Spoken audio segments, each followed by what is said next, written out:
안녕하세요. 오랜만에 책 읽어주는 막내 누나로 찾아뵙네요. 책 읽어드릴게요. 너라는 선물. 항상 내 곁에 있어줄게. 소중한 사람에게 힘든 일이 닥쳤는데 제가 해줄 수 있는 게 없어요. 상처받은 그를 위로해주고 싶은데 무슨 말을 해줘야 할지 모르겠어요. 섣부른 위로를 했다간 오히려 그 상처를 더 건드리는 건 아닐지, 어설픈 위로는 안 하는 것만 못할 텐데 괜히 안 좋은 결과를 초래하는 건 아닐지, 그런 생각에 위로하기가 조심스러워서 망설이는 사람이 많다는 걸 알았다. 상처받은 사람에게는 어떤 말을 해줘야 할까? 오래전 2년간 최선을 다해 준비했던 시험에 낙방하고 크게 낙심해서 유서까지 쓴 나에게 가장 큰 힘이 된 말이 있었다. 힘내. 다 잘 될 거야. 무조건적인 긍정적인 말이 아니었다. 네가 얼마나 힘든지 잘 알아. 그래서 나도 마음이 아파. 내가 네 모든 아픔을 다 이해할 순 없겠지만 내가 네 곁에 있어줄게. 힘들 때 곁을 지켜주는 사람이 있다는 것, 그 자체가 힘든 사람에게는 큰 힘이 된다. 상처받거나 낙심한 사람의 마음을 여는 말은 결국 잘 될 거야 같은 결과 중심의 말보단 함께 있어줄게 같은 과정 중심의 말이었다. 지난 5년간 매년 1000명의 고민을 들어주곤 했었다. 상처받은 사람들, 어디에도 털어놓을 곳이 없어서 힘들어하는 사람들의 고민을 밤새 들어주곤 했다. 그러다 몸에 이상 신호까지 온 적도 있었다. 그 중에는 학생들이 많이 연락이 오곤 했었는데 학생들을 위해서 글을 쓰면 반드시 그 밑에 내 연락처를 남기고 이런 말을 덧붙이곤 했다. 너희가 힘들 때면 언제든 연락해. 늦은 시간이어도 상관없으니까. 너희가 하고 싶을 때 하면 돼. 난 늘 너에게 열려 있으니까. 그렇게 남겨놔도 실제로 연락이 오는 학생은 10명 중 1명이 될까 말까 했다. 하지만 세월이 지나고 대학생이 된 친구들이 어느 날 갑자기 나를 찾아오면 내게 늘 같은 말을 하곤 했다. 그 중에는 나와 메시지를 주고받은 적이 전혀 없는 친구들도 허다했다. 하지만 나의 글과 자기들을 돕고 싶어하는 내 진심을 느꼈다며 이렇게 말했다. 제가 힘든 시간을 보낼 때 함께 해주셔서 너무 큰 힘이 됐어요. 이렇게 직접 뵙는 건 처음이지만 처음 뵙는 것 같지가 않고 항상 곁에 계셨던 것 같아요. 힘들 때마다 늘 생각이 났어요. 그리고 좋은 일이 생기면 가장 먼저 자랑하고 싶은 분이세요. 항상 변함없이 그 자리에 계셔 주셔서 함께 해주셔서 감사해요. 내가 그들에게 한 말은 특별한 게 아니었다. 언제든 네가 말하고 싶을 때 말해. 지금도 좋고 꼭 지금이 아니어도 돼. 내가 도울 수 있는 게 있다면 말해. 이 세 가지가 전부였다. 자기가 힘들 때 언제든 찾을 수 있는 존재가 있다는 것 그 자체로 큰 힘이 됐단다. 설령 실제로 찾지 않았음에도 말이다. 그저 그런 존재가 있다는 자체로 큰 힘이 되는 것이다. 같이 있으면 좋은 사람, 마음이 편안해지는 사람, 자꾸 웃게 되고 즐거운 사람, 배울 점이 있는 사람, 대화가 잘 통하는 사람, 늘 긍정적이고 활력이 넘치는 사람. 사람은 추운 곳에 있으면 따뜻한 곳을 찾게 되고 불편한 곳에 있으면 편안한 곳을 본능적으로 찾기 마련이다. 관계도 마찬가지다. 결국 좋은 사람을 찾게 되고 나에게 긍정적인 영향을 주는 사람을 찾기 마련이다. 달 같은 사람. 어린 시절에는 많은 사람들이 우러러보며 홀로 빛나는 해 같은 사람이 되고 싶었다. 하지만 해가 화창하게 뜬 대낮에 하늘을 바라보면 해가 홀로 빛날 뿐 주변에는 시시각각 모양을 바꾸며 만질 수 없는 구름들이 있을 뿐이었다. 반면에 시골에서는 달빛이 빛나는 밤하늘을 바라보면 수많은 별들이 함께 빛나고 있었다. 나홀로 빛나는 외로운 해 같은 사람이 되기보다는 어두운 밤을 밝히며 수많은 별과 함께 빛나는 달 같은 사람이 되고 싶다. 아프면 아프다고 말해야 한다. 아프면 서럽다. 아프면 미련하게 계속 참지 말자. 습관적으로 괜찮다고 하지 말자. 안 괜찮으면 하나도 안 괜찮다고 말할 수 있어야 한다. 계속 참으면 더 큰 병 난다. 아프면 자기만 손해다. 아무도 안 알아준다. 내가 괜찮다고 하면 남들은 진짜로 괜찮은 줄 안다. 몰라준다고 서운해하지 말자. 사람이 원래 그렇다. 자기 발에 작은 가시가 박힌 고통이 남의 불치병보다도 더 크게 느껴진다. 사람들은 내가 말하지 않으면 모른다. 그렇게 미련하게 계속 안 참아도 된다. 모든 꽃이 피는 시기가 다르다.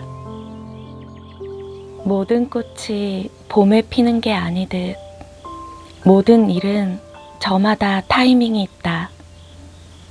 중요한 건 언제 피느냐가 아니라 나도 꽃 피울 수 있는 존재라는 믿음을 포기하지 않는 것이다. 자연에는 사계절이 있다. 계절마다 피는 꽃이 다 다르다. 사람들은 계속 꽃을 피우는 것 자체에만 관심을 가진다. 그리고 내가 원하는 타이밍에 그 일이 이루어지지 않으면 낙심하고 조급해한다. 그리고 온전히 현재를 살지 못하고 일어나지 않는 일들을 앞당겨 걱정하곤 한다. 꽃을 피우기까지의 과정이 선물이 되려면 나는 어떤 꽃인지 스스로 관심을 갖는 것과 나의 계절은 언제인지를 잘 아는 게 중요하다.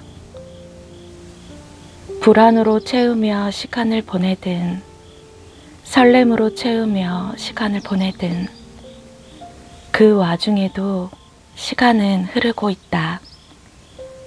나에게도 반드시 그날은 올 것이기에 그때까지 내가 나를 포기하지 않고 끝까지 믿어줄 용기가 필요하다.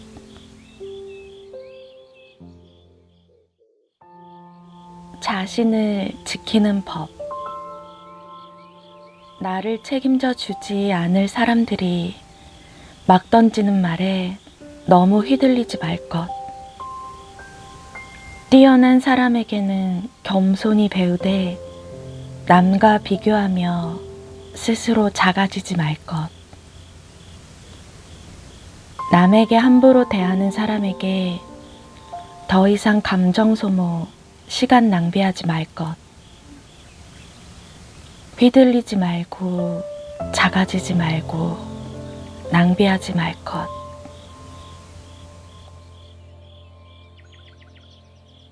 혼자 있는 시간.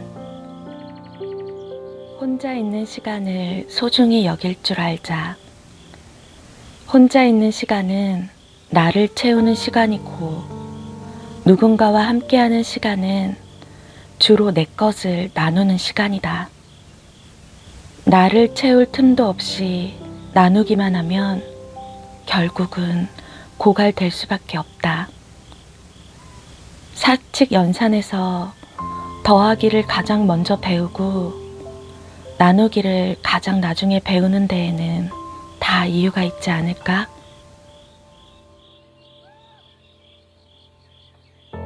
잠만 잘 자도 인생이 잘 풀려. 몸이 피곤하면 예민해지고 까칠해진다. 예민하면 긍정적인 반응이 나오기 어렵다. 그럼 소통에도 문제가 생기고 결국 관계에서 마찰이 생긴다. 마찰이 생기면 스트레스가 늘어난다. 스트레스가 늘면 집중력이 떨어진다. 집중력이 떨어지면 실수가 늘어난다. 실수가 늘면 일에서 펑크가 나고 업무 효율이 점점 더 떨어진다. 그러면 성과가 좀처럼 나오지 않는다. 나름 열심히 한다고 했는데 기대한 결과물이 나오지 않으면 마음이 점점 조급해지고 착잡해진다.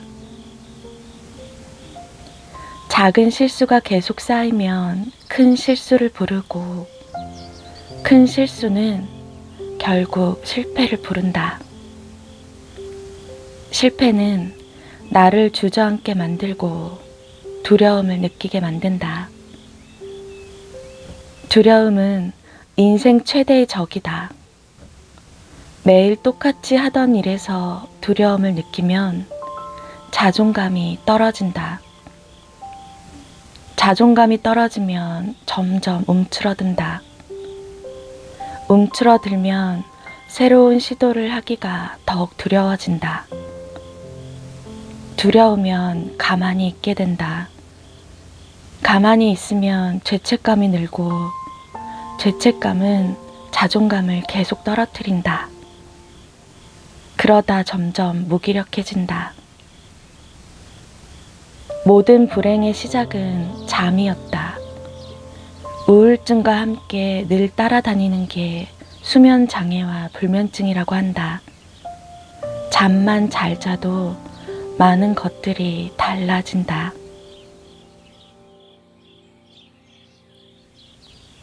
에너지부터 끌어올려.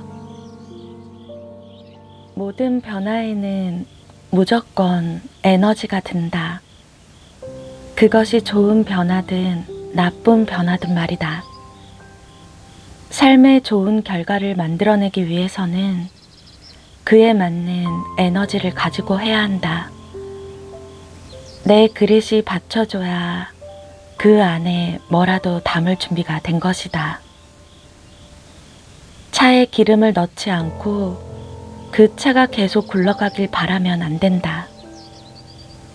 폰의 배터리가 점점 바닥을 치고 있는데 그 폰이 제대로 작동하길 바라면 안 된다.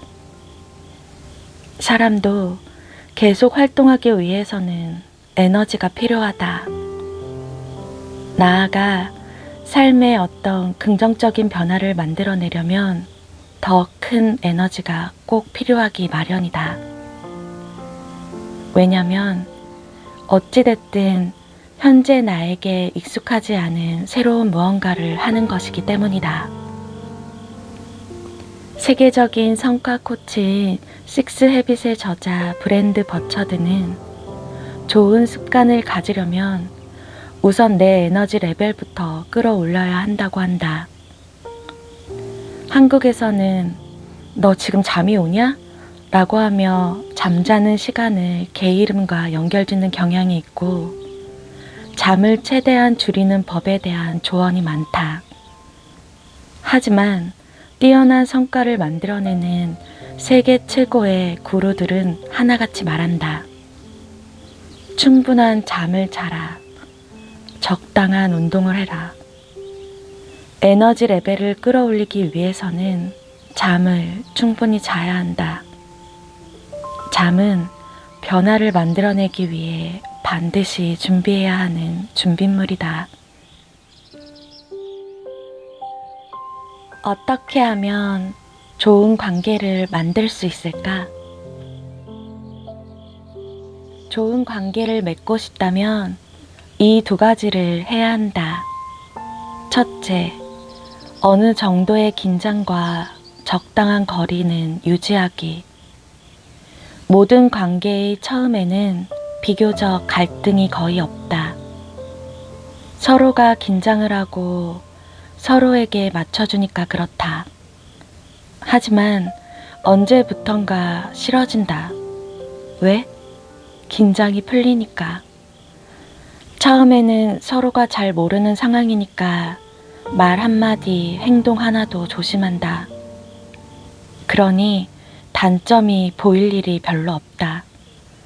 하지만 사람은 시간이 지나면 편해지고 긴장이 풀리기 시작한다. 긴장이 풀리는 순간 그 사람의 본 모습이 나온다. 그럼 실수가 늘기 마련이다. 긴장을 풀면 상처 주기 쉽다. 편할수록 더 잘해야 하고 편할수록 더 조심해야 한다. 그래서 상처를 가장 많이 주고받는 관계가 바로 가족일 때가 많다. 그런 말을 들은 적이 있다.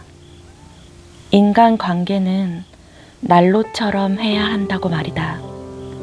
너무 가까우면 대고 너무 멀어지면 추운. 서로를 위해선 적당한 거리가 필요하다. 관계 속에서의 불편함을 몽땅 다 깨려고 하지 말자. 벽은 원래 깨라고 있는 게 아니라 보호하려고 있는 거다. 벽은 나와 상대 모두를 지키는 최소한의 선이다. 상대를 계속 적당한 긴장을 하게 만드는 유일한 방법은 나부터 적당한 거리를 유지하고 긴장하고 대하는 거다.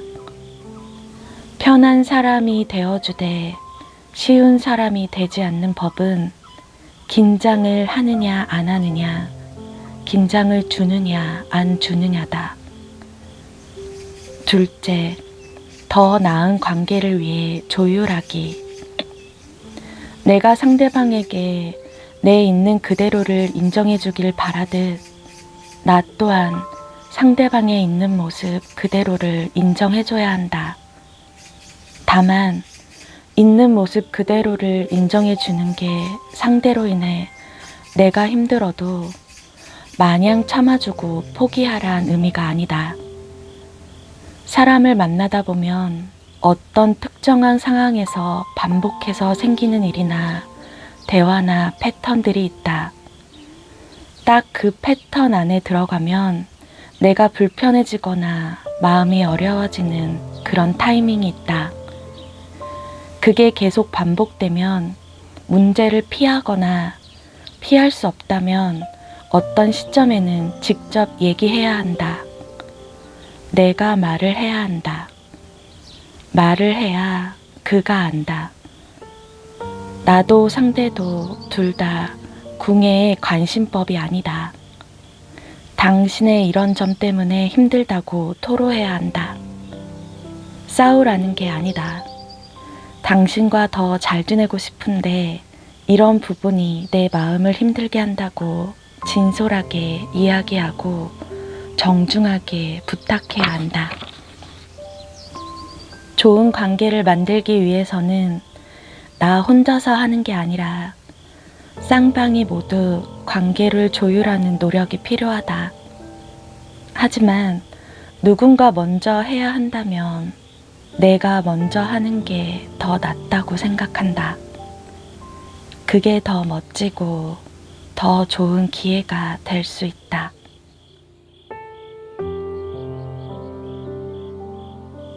그때 먼저 다가와줘서 고맙다. 내가 군대에 있을 때 일이다. 기수 차이가 얼마 나지 않은 선임과 오해가 생겨 불편하게 된 적이 있었다. 그래서 내가 느끼고 있는 불편함과 관계 회복을 하고 싶은 마음을 담아 편지를 쓴 후 그의 서랍에 넣어두고 왔다. 얼마 후에 그를 만났는데 내가 자기를 그렇게까지 생각하는 줄 몰랐다며 오히려 사과하고 고맙다고 했다. 그 이후로 후임인 나를 볼 때마다 먼저 다가와주고 더 예의 있게 대했다. 그가 전역하던 날 나를 안고 울며 이런 말을 했다. 그때 먼저 다가와줘서 고맙다. 아쉬운 사람이 먼저 다가가는 게 아니라 더 성숙한 사람이 먼저 다가가 주는 거다. 사과는 잘못한 사람이 하는 게 아니라 더 성숙한 사람이 하는 것이다. 제로 베이스에서 인생을 바꾸는 법. 오래전 우연한 기회로 이름을 대면 알 법한 유명 기업의 회장님을 만난 적이 있다. 엄청난 성공을 이룬 그분에게 나는 인사를 하고 질문을 했다. 회장님, 질문 하나만 해도 될까요? 꼭 대답해 주셨으면 좋겠습니다. 그러자 그분은 웃으며 말했다. 그래, 어디 한번 들어보지. 말해보게나. 나는 눈에 힘을 주고 물었다. 가정을 두겠습니다. 지금 시대에서 저와 같은 20대 나이로 돌아가고 완전히 제로 베이스에서 출발한다는 가정을 두겠습니다. 또 어떤 특별한 재능도 없고 재정적으로 지원해줄 가족도 없고 가지고 있는 미천도 없는 상황입니다. 가진 거라고는 열정과 패기, 젊은 뿐입니다. 이런 생각만 해도 아주 갑갑하구만. 그래도 젊음이라도 주었으니 천만 다행일세. 나는 이어서 말했다. 이런 가정을 둔 상태에서 어떻게 하면 인생을 바꿀 수 있을까요? 대신 3가지의 조건이 있습니다. 3가지씩이나? 조건은 이랬다. 첫째, 대화가 끝나면 당장이라도 실천할 수 있어야 한다. 둘째, 그 일을 실천하기 위한 재료는 의지와 열정이면 된다. 셋째, 그것이 특정한 사람에게만 적용되는 법이 아니라 보편적이고 누구에게나 적용이 가능한 방법이다. 이 3가지를 충족시키는 한 가지의 행동이 무엇인지. 그러자 그는 잠시 30초 정도 곰곰이 생각했다. 그리고 웃으며 갑자기 핸드폰을 꺼내보라고 하고 말했다. 자네 일주일 동안 통화한 사람들의 목록을 쭉 한번 적어보게. 쭉 적고 나서는요? 쭉 적었다면 그 사람들의 수준을 잘 지켜봐. 그 사람들의 라이프 스타일, 자산, 의식 수준. 그 모든 삶의 수준, 평균이 바로 자네의 현 위치라네. 그 말에 나는 넋을 잃었다. 내가 자네 나이로 돌아가서 바닥에서 다시 시작한다면 나는 목숨 걸고 이를 실천할 걸세. 만나는 사람들을 바꾸는 것 말이야. 사람은 자기가 평소에 자주 통화하고 자주 만나는 사람의 영향을 받을 수밖에 없지. 평범한 사람은 늘 평범한 사람끼리 어울리는 법이고, 성공한 사람은 계속 성공한 사람들끼리 관계를 맺으니 그 격차는 점점 더 벌어지는 거지. 인생을 바꾸기 위해서 가장 먼저 해야 할 일은 만나는 사람부터 바꾸는 일이라네. 지금의 나보다 더 앞서가고 뛰어난 사람들과 관계를 맺기 위해서는 내가 먼저 다가갈 용기가 필요하고, 어떻게 해서든 그러한 기회를 만들려는 노력이 필요한 거지.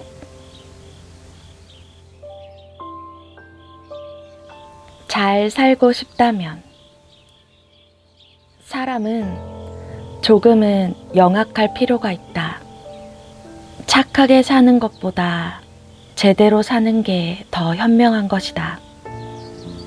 내가 해야 할 일이 무엇인지를 알고 그 일에 온전히 집중하고 결국 그 일을 마침내 해내는 게 결국 나한테 값진 경험이 되고 나한테 남는 것이다. 내가 할 일이 명확하지 않으면 남의 쓸데없는 말이 거슬린다. 안 그래도 확신이 없는데 남까지 아픈 부분을 건드리니 말이다. 물론 사람이 모든 일을 확신을 갖고 할 수는 없다. 그래서 뭐라도 한다는 게 중요한 의미이다. 뭐라도 하면 뭐라도 된다. 뭐라도 하면 무슨 일이라도 생긴다. 그걸 계속 쌓으면 놀라운 일이 일어날지도 모른다. 뭐라도 하고 이왕이면 그걸 계속하는 게 좋다. 그게 바로 기회라는 것이다. 남들이 뭐라고 하든지 나는 내 할 일을 묵묵히 해내면 그 일은 증발하지 않고 고스란히 축적되어 결국에 뭐라도 되어 있을 것이다. 남들의 시선과 잡음에 너무 흔들리지 말자.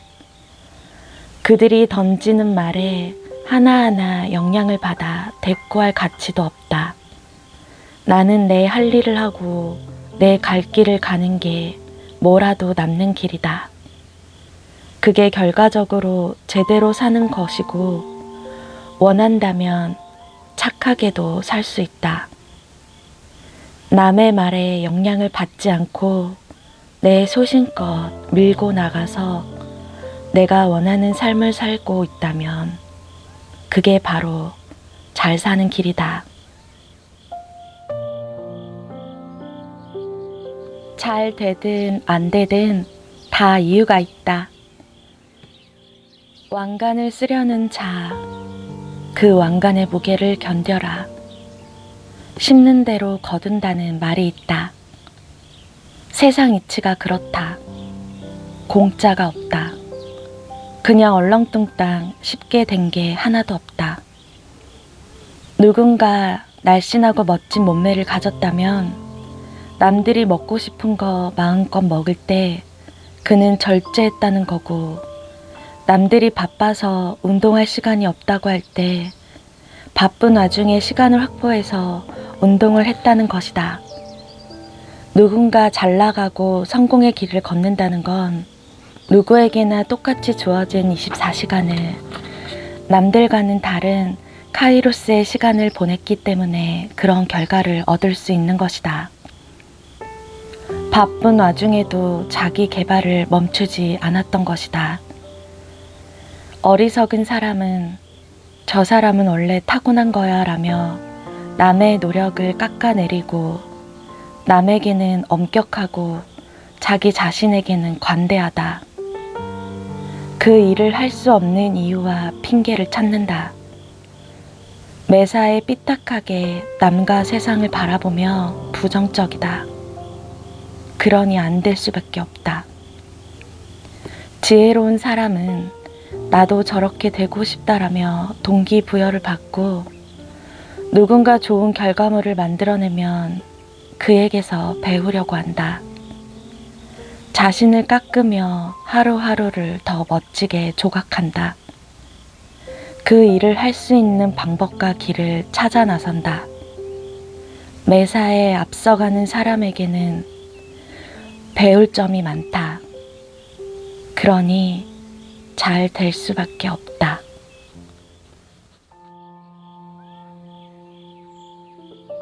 독수리 마인드. 닭은 시력이 거의 퇴화되었다고 한다. 늘 바로 눈앞의 모이를 쪼아 먹기에 급급하다. 반면 독수리의 시력은 인간의 5배라고 한다.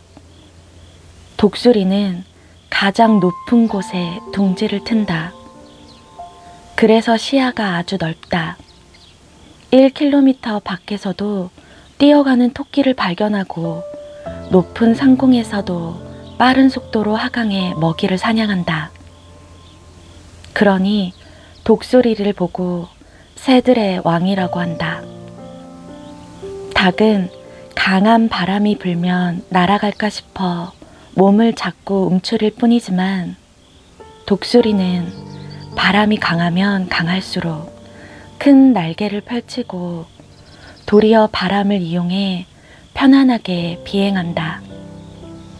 늘 눈앞에 닥친 문제에 아둥바둥하는 닭이 아닌 좀 더 먼 곳을 바라보며 의연하게 날아올라 거침없이 목표를 향해 돌진하는 독수리가 되자. 인생은 어차피 내가 계획한 대로 흘러가지는 않는다.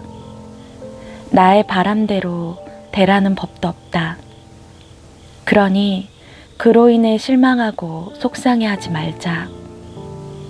어차피 불어올 바람을 사서 걱정하기보다는 내게 있는 나만의 무기가 무엇인지에 집중하고 그것을 활용하는 힘을 키우는 게 훨씬 지혜로운 선택일 것이다. 사람이 우울해지는 가장 큰 이유 중에 하나는 자꾸만 내가 할 수 없는 영역에 집중하기 때문이다. 내가 할 수 있는 영역을 고민하면 생각보다 할 수 있는 일이 엄청 많다는 걸 알게 된다. 걱정하면 걱정이 더 커질 뿐 힘도 빠진다. 내가 할 수 있는 일을 찾아보고 질문하고 고민하다 보면 결국 해답이 찾는다. 이미 있는 에너지를 쓰는 건 취미이고 고갈되고 바닥난 에너지를 스스로 만들어내는 건 열정이라는 말이 있다. 나는 열정을 스스로 만들어낼 수 있는 사람이다. 나는 내가 생각하는 것보다 훨씬 많은 걸 할 수 있는 사람이다. 독수리로 살자. 미운 오리 새끼처럼 스스로의 한계를 정해놓고 살지는 말자.